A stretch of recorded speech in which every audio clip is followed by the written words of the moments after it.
దేవుని వాక్యం చదువుకుందాము. కీర్తనల గ్రంథము 92వ కీర్తన 10వ వచనము. గురిపోతు కొమ్ము వలె నీవు నా కొమ్ము పైకెత్తితివి, క్రొత్త తైలముతో నేను అంటబడితిని. చాలు. కాబట్టి గొర్రెపోతు కొమ్ము వలె నా కొమ్ము పైకెత్తితివి అంటాడు దావీదు. కాబట్టి గొర్రెకు బలము కొమ్ములే, గొర్రెకి ఘనత కొమ్ములే. కాబట్టి గొర్రెపోతుకి కొమ్ములు ఎంతో అందము. కాబట్టి గొర్రెపోతులు ఇంతకుముందు గొర్రెపోతుల పోటీలు కూడా పెట్టేవారు అన్నమాట. మన 2 తెలుగు రాష్ట్రాల్లో కూడా ఈ గొర్రెల పోటీలు జరుగుతూ వచ్చేటివి.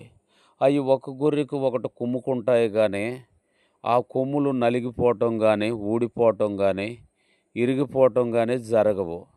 అంత గట్టిగా గొర్రెపోతు కొమ్ములు బలంగా ఉంటాయి. అలాగనే దేవుడు దావీదుకి ఇచ్చినటువంటి ఘనత అలాంటిదని చెప్తున్నాడు. దావీదుకి దేవుడు ఐశ్వర్యం ఇచ్చాడు, ఆరోగ్యం ఇచ్చాడు, ఆయుష్ ఇచ్చాడు. ఇది ఆయనకి ఎంతో ఘనతగా ఉంటూ వచ్చిందనమాట.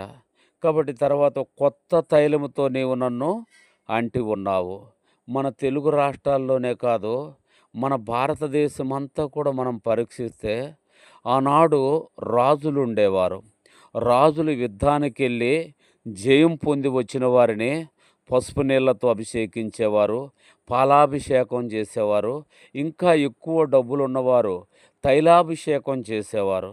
కాబట్టి దావీదుకి ఇశ్రాయేలు ప్రజలందరూ కూడా ఆయనకు కొత్త తైలముతో అభిషేకం చేస్తూ వచ్చారు. ఏ దేశం మీదకి వెళ్ళినా దేవుడు ఆయనకి జయిస్తూ వచ్చారు. కనుక ఇశ్రాయేలు ప్రజలందరూ కూడా ఆయనకు కొత్త తైలం అంటుతూ వచ్చారు. ఆనాడు దావీదును దీవించిన దేవుడే నిన్ను నన్ను దీవిస్తాడు.